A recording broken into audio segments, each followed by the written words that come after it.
If you're listening to this podcast, it means you're ready, no, more than ready, to have a major breakthrough in your business.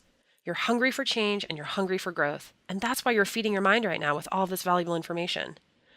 But to drive those changes, to be really smart about what you're doing and to make the right choices before you take massive action, you need help from someone who's been there, someone who's going to coach you through it, even just someone to get you started on your journey.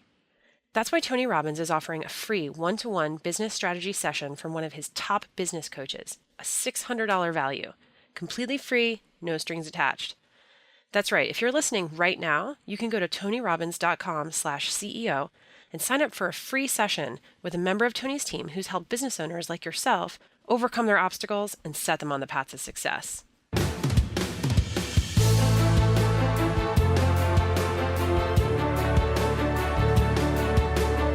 There are two types of people, those that see what they want and those that see what stand in the way of what they want. Which type of person are you? This is just one of the questions that leadership expert Simon Sinek challenges you to get real about. Because when it comes to making real change in your life, you have to start with yourself. Why do you get up in the morning? How do you embody the vision you have for your life? And what value are you bringing to the table? Hey guys, it's Annie Yorg, Editorial Director for Robbins Research International. In this episode of the Tony Robbins podcast, I'm sitting down with Simon to break down his 10 rules for success. Simon Sinek is the author of 4 best-selling books. Start with Why, How Great Leaders Inspire Everyone to Take Action. Leaders Eat Last, Why Some Teams Pull Together and Others Don't. Together is Better, a little book of inspiration. And Find Your Why, a practical guide to discovering purpose for you and your team. Simon's TED Talk on how great leaders inspire action has become the 3rd most watched talk of all time on TED.com, gathering more than 35 million views. And his unconventional and innovative views on business and leadership have enabled him to work closely with a range of clients, from the military to massive international conglomerates to even members of Congress. In this episode, Simon dishes out the practical advice and philosophical teachings that will get you to think, act, and communicate like a leader. Because real transformation starts with you. It's about knowing when to break the rules, stacking the deck in your favor, bringing your most authentic self to the table, learning how to be the last to speak, and always striving to embody the values that you set out for others to follow.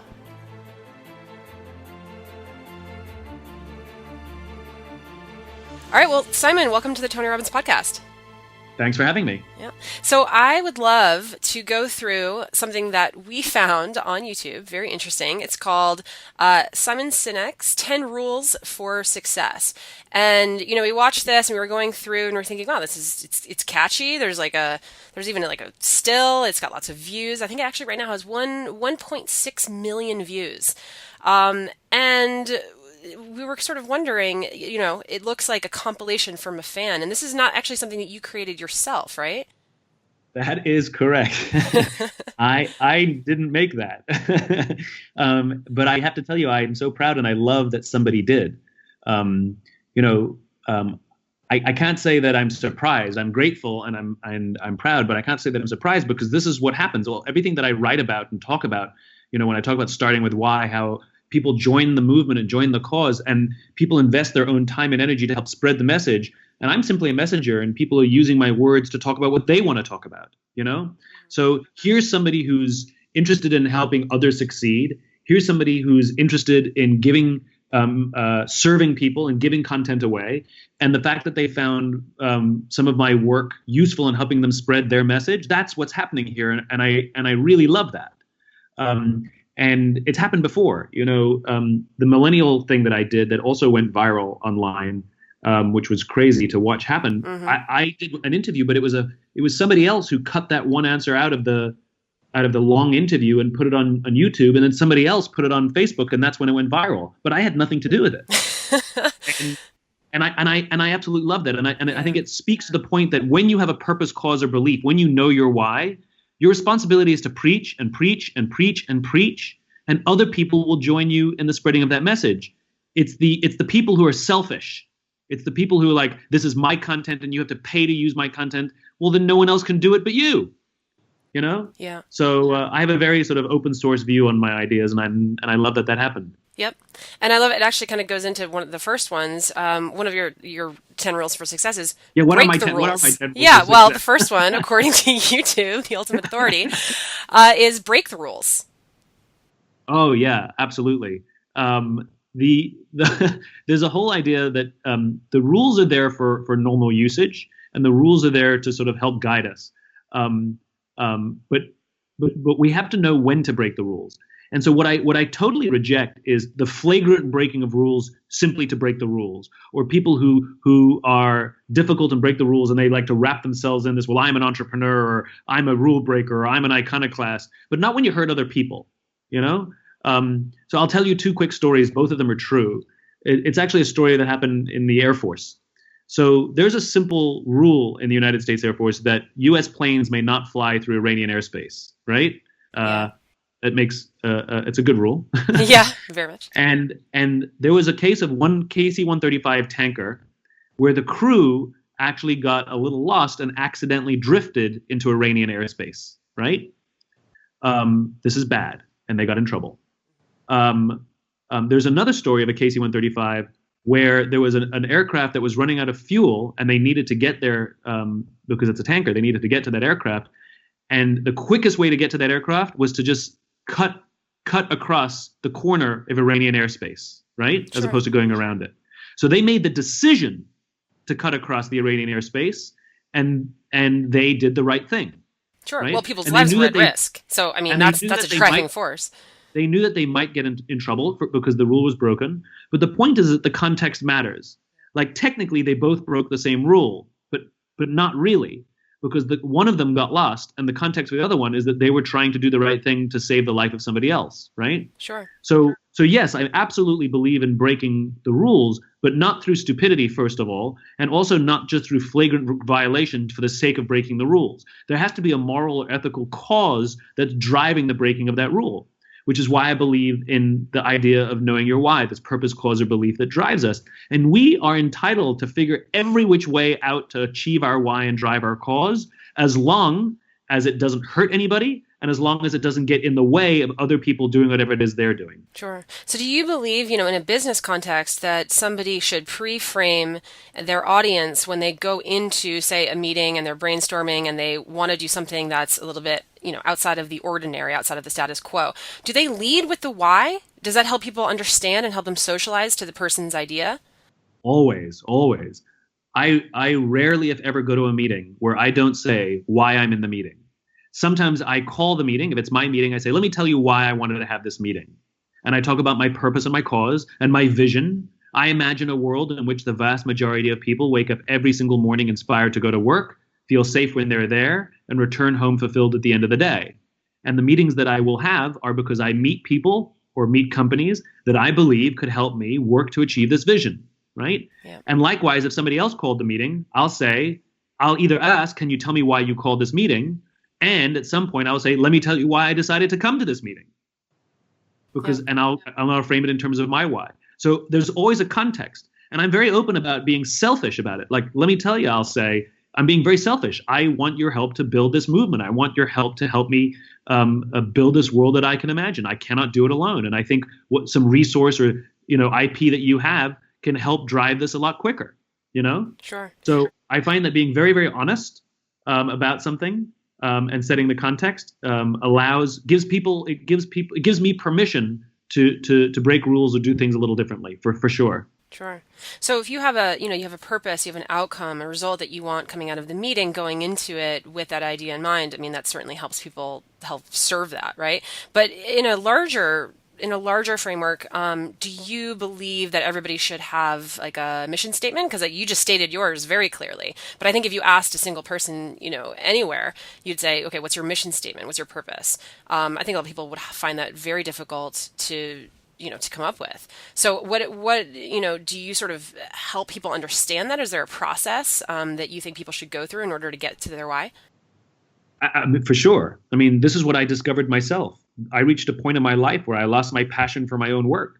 And people gave me stupid advice like, do what you love. I'm like, thank you. I'm doing the same thing and I don't love it anymore. Write that on a poster. Yeah, hang it up. Yeah. Find your passion. Great. Thanks. What am I supposed to do with that? Right? Yeah. So it was through my own struggles that I learned the importance of knowing your why, and more important, I learned how to help my friends find theirs.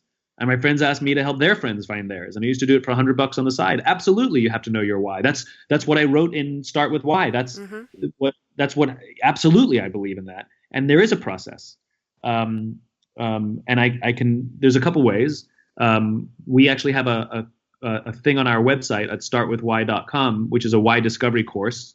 In September, we have a book coming out called Find Your Why, which takes the whole process of finding your why and is a guide to help people find it. But I can also tell you a really fun way that gets you in the ballpark right now, if you like. Yeah. That's so find a friend you love, somebody who you know would always be there for you. You could call them at 3:00 in the morning and with absolute confidence that they'll take the call. That kind of friend, right? This doesn't work with spouses or girlfriends or boyfriends or something or siblings. Those relationships are too close. Yep. But a friend that you love, and ask them this question: why are we friends? Right? And they're going to look at you like you're crazy. What do you mean, why are we friends? And then what you do is you switch to the question what. Ironically, to find why, you actually ask what. Mm-hmm. You say, come on, what is it about me that I know that you would be there for me no matter what? And they will struggle. They'll be like, I don't know. And it's not that they're struggling. It's that we're asking them to put into words something that exists in the nonverbal part of their brain, in the limbic part of the brain. And so what they'll do is they'll start hemming and hawing, and you have to play devil's advocate. You can't help them, and you can't let anybody else help them. And then they'll start describing you. They'll go, I don't know, you're funny, you're smart, I trust you, you're reliable, you're always there for me. And you go, good, that's the definition of a friend. What is it about me that I know you'd be there for no matter what? In other words, you play devil's advocate, right? Mm-hmm. And they'll do the same thing. They'll keep describing you, and this could go on for a while. But at some point, they will give up, and they will stop describing you, and they'll start describing themselves. And this is what my friends said to me. They said, I don't know, Simon. All I know is I don't even have to talk to you. I can just be in the same room as you, and I feel inspired. And I got goosebumps. In other words, they will put into words the value you have in their life, and you will have an emotional response. You may well up. You may get goosebumps, whatever it is. They touched a nerve. This is your why. And you can do this with multiple friends, and they'll either say the exact same thing, or they'll come very close to saying the exact same thing, because your why is the thing you give to the world. It's the value you offer. And the reason your friends love you is because it's you. The value you offer is the value you have in their lives. And so it's a fun way to get in the ballpark with what your why is. That is really nice because they help you verbalize. Because like you said, you're too close. You can't quite identify it. They help you see what you cannot see yourself. Yep. In terms that go a lot deeper than just what it means to be a good friend. Yeah. So it's interesting you mentioned that, because when I think of good friends, and I think of people who have known me for a very, very long time, and so the characteristics that I might have that they like in me, they might have noticed a very long time ago and are still around today, but aren't necessarily characteristics that I would pinpoint. So, for instance, Tony actually does this, or used to do this at Date with Destiny, which is one of his big events. Uh-huh. It's the one that was featured in the Netflix documentary, I Am Not Your Guru. And it's this process that you go through where you think back to when you were a child. So think back when you were, some people can remember as far back as 5, but say, any time in that age period between 5 and 8, 9, 10 years old. What did you want to be when you grew up? Like, Simon, what did you want to be when you grew up? I wanted to be an astronaut. Perfect. Why did you want to be an astronaut? I've done this exercise. You have? so I know, well, now you can share it with everybody, all of this personal stuff. Great. I know my answer. What is this happened to me where somebody from a stage asked me, what did I want to be? And I said, I wanted to be an astronaut. But then from the stage, they said, why? Mm-hmm. And I never thought about it. Mm-hmm. And the answer I gave is because I wanted to go out to space. I wanted to see the world from a perspective that others don't get to see it, then come back and talk about the magic that I saw. Mm. And I realized that's exactly what I do. So I see the world from a different perspective, and I share with people the perspective that I see so they can see the magic in people and in the world that I see. And I want to take them on the journey with me. And it sort of dawned on me, it was sort of really powerful that though I never went to space, I'm absolutely an astronaut. Yep. And, so then now fast forward 10 years. What did you want to be when you were a teenager? Was it the same or did it change? Like 16? What did I want to be when I was a teenager? I wanted to go into special effects. I wanted to be a special effects supervisor, and I didn't even know what that was. Yeah, I wanted to do movie special effects. And what was your reason for that? Do you know? Um, I was a big Steven Spielberg fan, and I loved the stories that he told. Hmm. And I don't know, actually. I don't know, but I remember being fascinated by special effects, and I called a local special effects studio in New York City, and I arranged for me to go visit. My parents, I was just a kid, and my parents like took me in, and we went to get a tour of the special effects studio and everything, and yeah, I was into that for a while. Yeah. Well, I mean, this might be going out on a limb, but because mine, when I was really young, was I wanted to be a storyteller. Like a Homeric, almost sitting around the campfire storyteller. So I was born in the wrong era, right? Yeah, But right. one of the reasons is because I wanted to bring joy and delight in other people. I wanted to elicit emotion in others. And it Yeah. sounds like, being a special effects professional, you would bring amazement to people, right? Like people would be constantly in awe and wowed by what you're producing in the world. Yes, I So that mean, could there's be. definitely something to do with the story and the amazement in there for sure. Yeah, Mm-hmm. Yep. Okay, one last one. sure. What about your mid 20s or early to mid 20s? Because those are very formative years, and a lot of people who are first, listening to this podcast, but also kind of now seeing, Tony Robbins as somebody who can help them during that time period. And I know you focus, your talk on millennials was extremely popular, but a lot of people in their 20s are also thinking, what do I want to be when I grow up? Even though, in a lot of ways they're technically already grown up, but they're thinking about their mission, right? And they're thinking about what they want to add to the world. So, what about you in your 20s? A fighter jet pilot? No, uh, I started my career at an ad agency, and I knew that I wanted to do something beyond advertising, and I wanted to start my own business. I knew that, Hmm. and I saw myself as a much more sort of as a marketer, and I had a unique perspective or a different perspective on how marketing worked, which is I believed it had to start on the inside. I believed even back then, I believed how your employees felt about the company mattered, had to come first. And I remember I wanted to go start my own business because I wanted to bring this internal focus to organizations before they focused on the outside. So that was very much a driver for me. I'm fascinated by people, and throughout my whole 20s, I was learning what makes people tick and make them buy this and not that, and I realized that how people feel inside their job really does matter before it goes outside. Yeah. So yeah, this is a fun exercise. I encourage everybody to sort of do this at home if you're listening.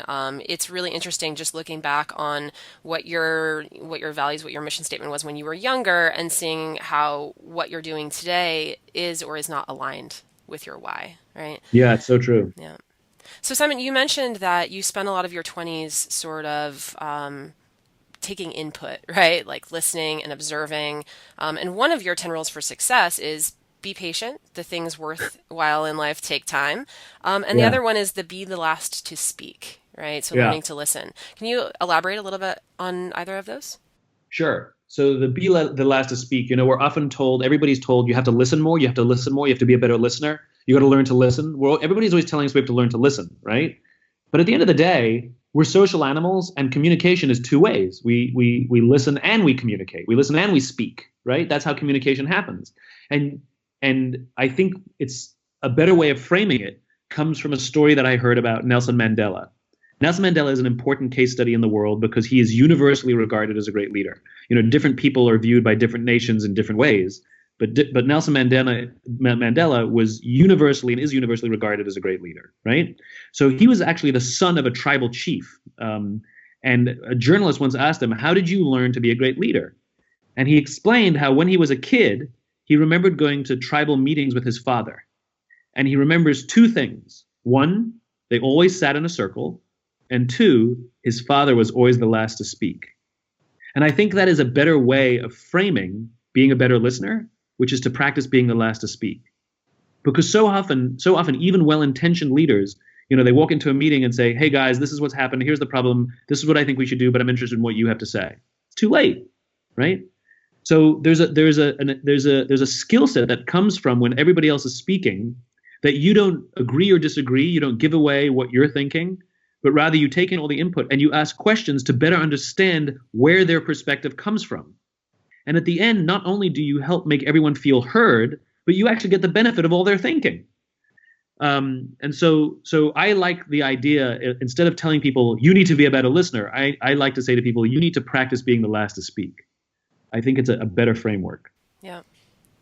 So you mentioned, if you're in a group setting, being the last to speak and sort of, getting value from other people and letting them, input their thoughts into the conversation.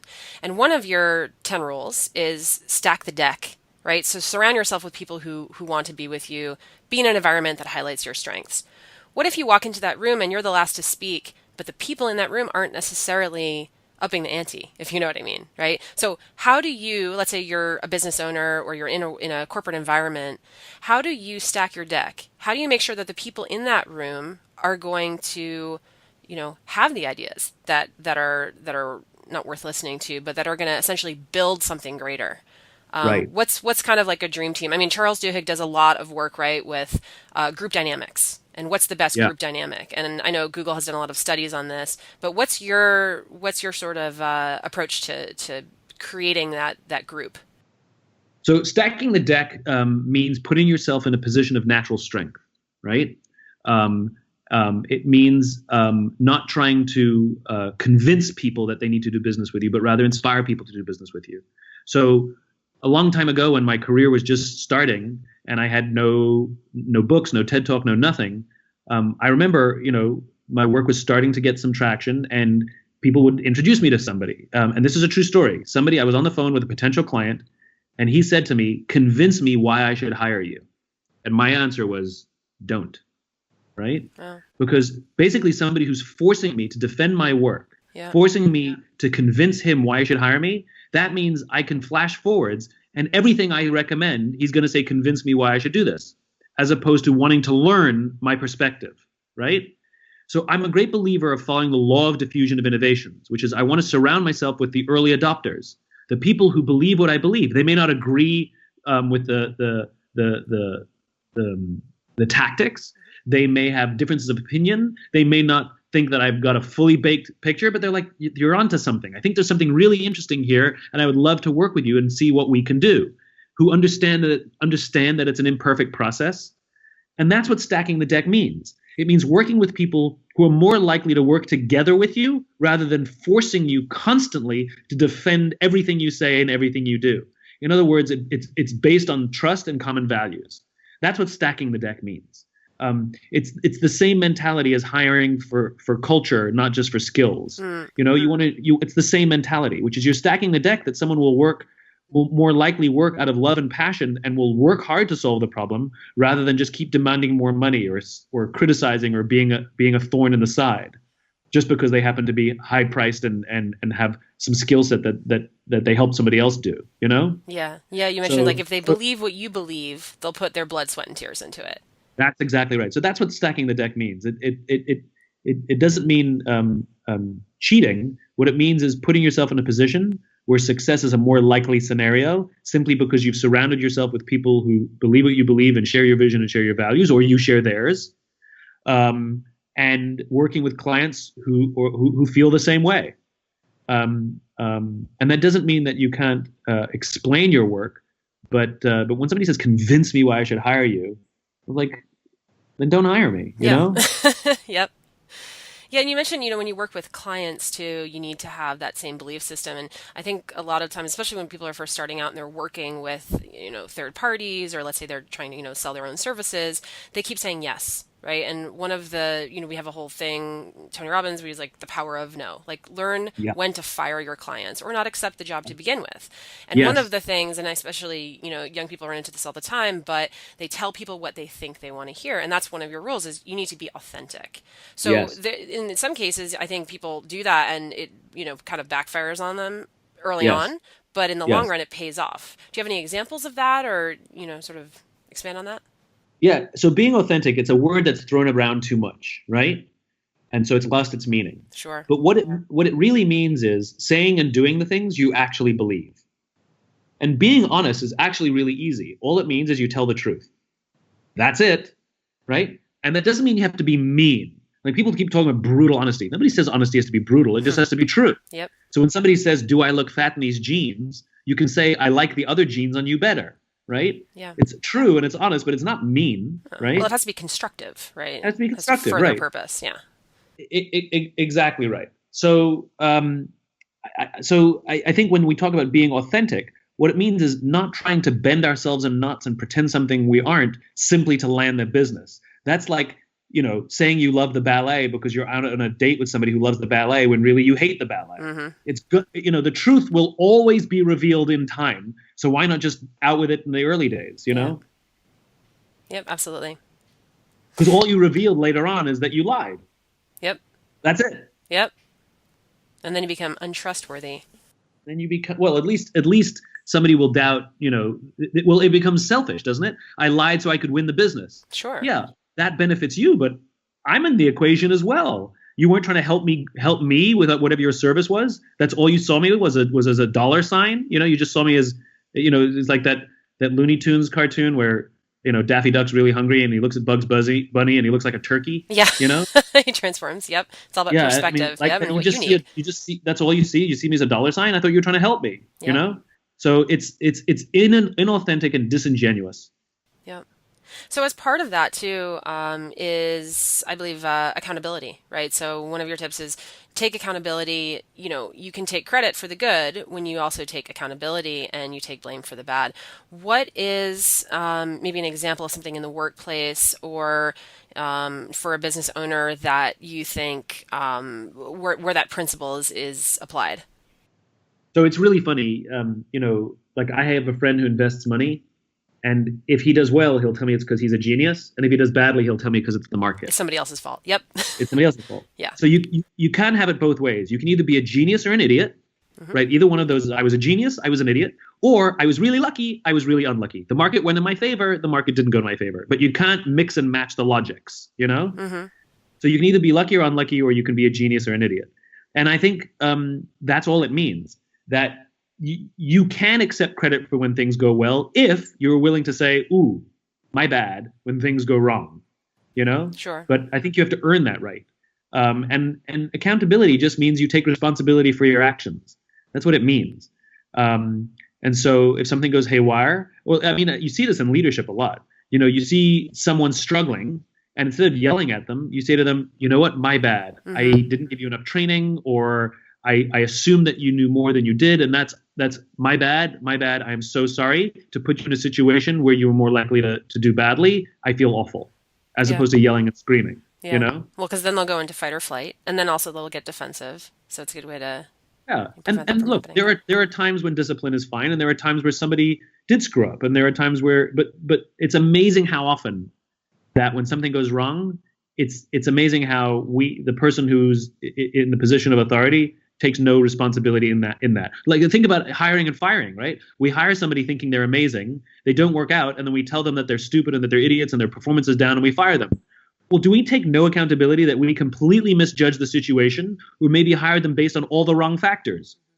Like, as opposed, why can't we say, I'm really, really, really sorry, I think I made a huge mistake here, because I'm not sure you're a good fit for the organization, and I fear that you may feel the same way, because I can't imagine you're happy and your performance has been suffering, and I can't imagine that feels good. So how do I help you land in a place where you're going to be happier, But instead we walk in and we make an argument and we ask them to leave and we destroy their confidence on the way out. And we take no accountability for the fact that we had something to do with that scenario. Yeah. And when you do that as a leader too, and you take accountability and you say, my bad, you're demonstrating humility. Right. And humility, I think, is something that's so interesting today because we are in a world that has typically rewarded this sort of aggressive masculine dominance. Like, I am right. Right. Listen to me. So what, are you seeing sort of a transformation culturally and professionally that's starting to reward humility? And what's the sort of psychological effect of when you express humility? What does that do to other people? Well, look. It's embarrassing that I have a career, right? I talk about trust and cooperation, and there should be no demand for my work. Yeah. So let's see it as an opportunity that there is demand for this stuff, and that it has been missing, and now people want more of it. So it's not that there's been a transformation. We've always been attracted to the humble leader. The humble leader is able to build a more long-lasting organization where the bombastic command and control, they may have results, but in the short term, it just can't last, Yeah. So it's not like this is a new idea that humility is a good thing. We've seen it throughout history. And we're drawn to people who are humble because it makes us feel like they're human, you know? Yeah. It also makes us feel empowered that they sort of give us the opportunity to help mold our own careers and our own jobs and our own lives and make decisions in our own work rather than them always knowing more and them knowing best. We of course we like people who are humble because they allow us to exercise our own strengths and talents. So that's not a new thing, but I am glad that there is a movement to reject many of the business philosophies that were popularized in the 80s and 90s, which is what you're talking about. Remember, the 80s and 90s were boom years of relative peace, and many of the business philosophies that were espoused back then that are still normal today were for those times. The whole idea of being bombastic and greed is good, and these sort of overly masculine sort of aggression in management style, even the whole idea of using mass layoffs, using people's livelihoods to balance the books this year on a regular basis did not exist in the United States prior to the 1980s. It did not exist. So the good news is what worked then cannot work now. And I'm glad to see that people are starting to be open, that maybe those business philosophies that were that are still common today, that were popularized, over a generation ago, are losing favor because, quite frankly, they just don't work anymore. Yeah. And there's so much transparency now too. I mean, if you are doing something, as a business that, that is something that is not in alignment with what people are demanding now culturally, you get called out on it. I mean, we hear about it every day. Yeah, exactly. And people are patient with you if they see you as humble and honest. You're allowed to make mistakes. It's when you present yourself as perfect that every slip up, it's over. Sure. Yeah. So presenting this idea of perfection, you talk about this quite a bit in terms of social media. People have this filter, and everything is, unicorns and rainbows on social media, and they're constantly comparing themselves to other people. But one of your rules for success is that you should not be using others as a benchmark for success, because the goal isn't to be the best every day, right? That's like a finite construction. That the infinite player knows that there are ups and downs, and sometimes you're ahead and sometimes not. So can you talk a little bit more about how you need to outdo yourself and not other people? Sure. So there's no such thing as winning business, right? You can win a game of baseball, right? You can win at tennis because the game is over, when whoever has the higher score at the end of whatever the period is, and that's it. We all go home, the game is over. But there's no such thing as winning the game of business, right? The game is infinite. And so I get a kick out of listening to people talk about beating their client, beating their competition, or being number one, or being the best, based on what agreed upon score, based on what agreed upon metric, based on what agreed upon time frame. You can be ahead and you can be behind, but you can never be the best because it's temporary. Sure. Right? And so it's a fool's game to try and outdo your competition, especially when you're picking your own metrics and you're picking your own time frames. So I may say I was the best this year, but over the course of 10 years, you're way behind. So what I find is that the best, longest lasting organizations that have the most success over time understand, as you said, sometimes they're ahead and sometimes they're behind. Sometimes their product is better and sometimes their competition's product is better. But the goal isn't to necessarily beat their competition. It's to outdo themselves. And that doesn't mean that you ignore your competition. You can absolutely watch them and you can make tactical changes. But it's crazy to make a strategic change because of a reaction that your competitor does. Right. You're either always going to be Johnny come lately, or you're going to be all over the place. And you're assuming that they're running a rational business. You're assuming that they know what they're doing. We have no idea of their internal politics. Not to mention the fact that you don't even know who all your competitors are. You're picking based on the ones you know. That's not everyone, and that doesn't include all the startups that you've never heard of. Mm-hmm. So who are you really competing against? Abstraction, right? So we can drive ourselves nuts. So I found that the best organizations look to improve their systems to make their systems better than how they operated the week or the month or the year before, and to make their product better than it was the month or the year before. And that the way they hire, the way they communicate, everything they're doing, they're trying to make better than themselves. It's a constant state of improvement. Just like human beings. Wouldn't you hate to be friends with someone who's trying to be better than you? Yeah. Would you rather be friends with somebody who's just trying to be a better version of themselves? Absolutely. Organizations are exactly the same. When organizations are devoted to self-improvement, they outlast over the long term, and they're happier organizations. They're more fun to work for as well. And there's more room for innovation. Sure, because they're trying to out-innovate themselves, right? Not other people or other And they companies. never, ever, ever believe that they're the best. Because if you're the best, then the game's over, right? Mm-hmm. Now you sit complacency back. sits in, and you end up defending your position as opposed to advancing your position. And no one wants to be in a defensive posture. So it's a much more productive way to live and build an organization to try and outdo yourself. Yep. And when you don't, you can be okay with it and be like, all right, let's try again. Let's figure out what didn't work there, and let's fix it for the next time, you know? Mm-hmm. Yeah, and that's something that you can also, if you have a culture of that and you sort of share that internally, then each individual person, and, I like that you say that businesses are essentially just like individuals. They're constantly trying to be the best version of themselves. But what's nice is that there's probably a trickle-down effect. When you run your business that way, then people will look at themselves that way within the organization as well. So you'll get people, sort of pursuing higher levels of professionalism or improving, their own strategies and tactics because they see that at a macro level. That's 100% true. Or the culture of the organization is how the people will operate and interact inside the organization as well. So an organization built on self-improvement means all the people themselves will be devoted to improving themselves. It means communication flows much easier. It means there's less passive aggression. There's more effective confrontation, or we like to say carefrontation. Did you just make that up? I didn't. I stole it from someone, but I absolutely love it. All the best things are just stolen from other people, but then maybe just, shared a little more, verbalized maybe some more succinctly.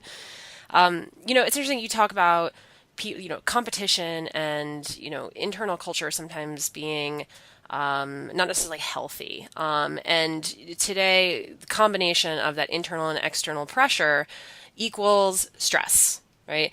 And Tony has a quote, and he says, stress is just what achievers call fear, right? But it's true. There's a lot of fear out there, and people are so stressed. One of your rules for success is that in order to deal with that escalating stress and pressure, both from inside and outside, is to train your mind to be able to deal with it. How do you do that? So you're like, is this one of my rules? Yeah, is that one of my? Remember, Yeah. I didn't put this together. But Yep. That's a good one. Yep. I wonder what I said. So how you train yourself to deal with stress? Well, number one, there's actually science behind this, which is we're social animals and we need each other.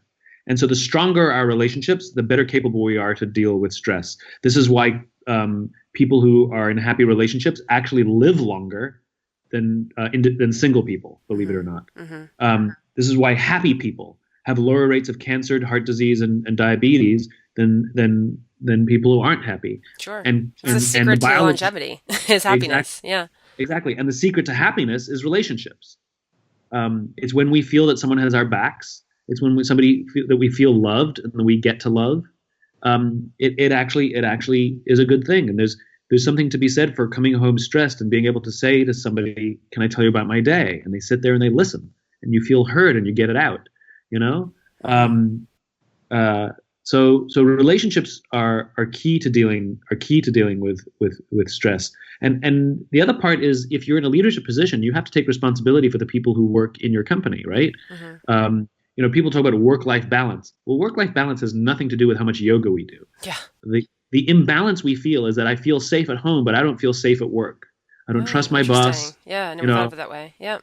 That's the imbalance. And so you can do as much yoga as you want. It won't make that imbalance go away. It's sort of a temporary fix. You feel good in the moment, but then but the imbalance doesn't go away.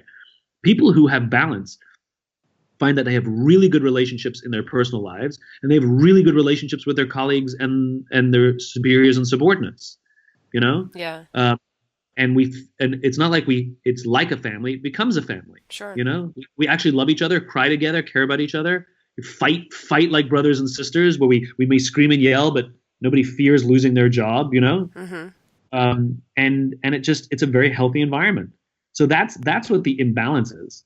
And then if it's simply a question of workload and people who love you, they'll tell you you're taking the next week off, you know? Yep. So we can. So I think where we train ourselves to deal with stress, that's a big part of it. But I will tell you one story. I did think of another story as I was waxing philosophical here, which is about that I was watching the London Olympics, and I remember watching. They would always interview the athletes either before the finals or after the finals or whatever it was, and it's amazing to me how many of the reporters ask the athletes the exact same question. Right? They would all ask, "Were you nervous?" or "Are you nervous?" And almost all the athletes, I think 100% of them actually, they all gave the exact same answer. What they said? No. They all said no. Okay. I was excited. They all said no. I was excited. Right? And if you think about what are the characteristics of nervousness? Clammy hands, your heart starts pounding, you start projecting to the future, right? Mm-hmm. Well, what are the characteristics of excitement? Clammy hands, your heart starts pounding, you start projecting to the future. Sure. Right? These athletes had learned to reinterpret the symptoms of nervousness as excitement. And so I remember I was on a plane once and there was some really bad turbulence and I got nervous and I actually said out loud to myself, "This is exciting." And I actually relaxed. It was kind of incredible. Mm-hmm. So it's the meaning of words. Yeah, you transform your words. So it's reframing sure. the symptoms and experiences we have into something that basically is the same thing. So the next time somebody gets stressed out or nervous at work, literally to say out loud to themselves, "Well, this is kind of exciting. Like, how is this going to work out? This could be very new and different. Mm-hmm. This is exciting. This could be a new kind of journey. So I think reframing is a big part of learning how to deal with stress. Sure. I think, we also have a system here. It's like a buddy system. It's not just an accountability partner, but it's also somebody who can help you reframe. So, I think what you said about building deep, meaningful relationships in the workplace, that seems pretty rare these days. And I think you even mentioned too, a lot of it starts with the fact that people walk into meetings and there's a phone on the table. And it doesn't matter if they're paying attention to it or not, it's an immediate obstacle. And so people don't have the level of, some people would say small talk, but small talk does matter and it allows people to build relationships over time. When you have those types of relationships, then you have somebody who's going to call you out. Let's say they see that you look a little nervous. They can also help you reframe that into a feeling of excitement. Or simply asking, "Are you okay?" Yep. I know. It's amazing. I don't think people actually do that anymore. How are you feeling? And actually care. That's the important. Asking how you're doing and actually caring is how a friend of mine defines great leaders. Yep. Are there some things that leaders can do, small things, other than the removing phones, but, because it's so popular these days to call culture building things like, oh, we're going to have a foosball tournament or we're going to happy hour. And they almost seem like things that should be creating these relationships, but in some ways they almost stand as an obstacle to them. Are there some things that business owners can do, you think, that would help cultivate those relationships or create an environment where people can feel like they can build a family at work? So we have to understand the interplay of intensity and consistency, right? Mm-hmm. You can't go to the gym for 9 hours and get into shape. It doesn't work. But if you work out every single day for 20 minutes, you will absolutely get into shape, right? The problem is I don't know when, right? Yeah. So intensity is like going to the dentist twice a year. But if that's all you do, well, your teeth will fall out. You have to brush your teeth for 2 minutes in the morning and 2 minutes in the evening every single day. Now, the question is what does brushing your teeth for 2 minutes actually do? The answer is nothing, unless you do it every morning and every evening, every day. And it's much harder to measure, right? But we know 100% it matters and it works. I know 100% if you work out every day, you'll get into shape. I know 100% if you eat healthy every day, you'll be a healthier person. I know this 100%. The problem is I don't know when. And the worst part is it works at different times for different people, right? So it's the same thing here. The foosball tournament, the company picnic, the holiday party, the holiday party, they're all good and fine, but those are acts of intensity. Yeah. And what really matters are the acts of consistency. The tiny, tiny, tiny little things that by themselves actually do nothing, but in combination and accumulation actually are more significant in creating a healthy culture. Things like saying good morning to each other. Things like putting your phone away when somebody's talking to you. Things like going out for lunch with each other on a regular basis without cell phones on the table, right? Just let's go out for dinner. Things like asking someone if they need help.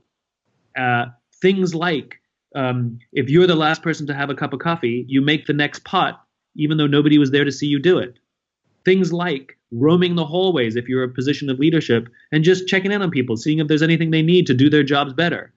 Things like practicing empathy, that when someone's struggling, instead of walking into their office and saying, your numbers are down for the third quarter in a row, we've had this conversation before, if you don't pick up your numbers in the fourth quarter, I don't know what's going to happen. Instead, you walk into their office and say, your numbers are down for the third quarter in a row, we've had this conversation before, are you okay? I'm worried about you. This is not like you, right? Like these little things that by themselves do nothing. As I said before, asking somebody how they're doing and actually caring about the answer. But if you do all of these things, or at least a number of these things and many more, what starts to happen is trust builds, cooperation builds. It's like friendship. It's like falling in love. You know, buying flowers on Valentine's Day and remembering their birthday is not what makes somebody fall in love. It's the little things you do on a daily basis that make somebody realize and discover, oh my God, I've fallen in love. But I don't know how long it takes, and I don't know what day it's going to happen. And the worst part is, once you are in shape, once you are healthy, once you are in love, you actually have to keep doing all those little things every day. You can't stop. You can't get into shape and then stop working out. You have to get into shape and then keep working out. So it's the same thing. It's the consistency. You need it to get to the point of a healthy culture, and you need it to stay healthy. It's interesting because all of these small things, I think philosophically we understand that. And a lot of business owners use that same approach when it comes to business. So, if you asked one of, Tony Robbins' business clients, he said, what do you think is more impactful, running a giant $1 million ad campaign or making these 10 changes, increasing operational efficiency in your manufacturing center by staying open 15 to 20 minutes later. Balance, right. There's all these small little, he calls them 2 millimeter adjustments, hiring one more salesperson in an emerging region for your nationwide business. I mean, these are the things that make the long-term impact because, like you said, just like social interactions, they compile over time, and it's almost like making a snowman, right? And you're rolling the ball and it gets bigger, bigger, bigger. At the end, you have this amazing result, but it takes time to get there. I'll tell you a funny story. So I spoke at a conference of all the people who run loyalty programs, right? So they run all the points and loyalty programs for hotels and airlines and all that kind of stuff, right? Yeah, that's a big strategy. Yeah, it's big. Yeah, and so I told a story where I shared a story of a major airline that really did a bad job, like really bad. And I stood on the stage and told this horrible story about this airline, right? And everybody listening right now is probably going through a laundry list of all the airline gaps that have taken place in the past year. I wonder which one it could be. Whichever airline you're thinking of, that's the right one. That's it. Okay. So what I didn't know is the head of the loyalty program for that airline was actually in the audience, right? Wow. So a few weeks go by and an email arrives saying, hey, Simon, I heard you at this conference. I actually really appreciated all your words and everything you said. And if you would, we would like to gift you whatever the highest status is on their airline. And I said, that's very kind of them. And so I called this person back and to thank them personally.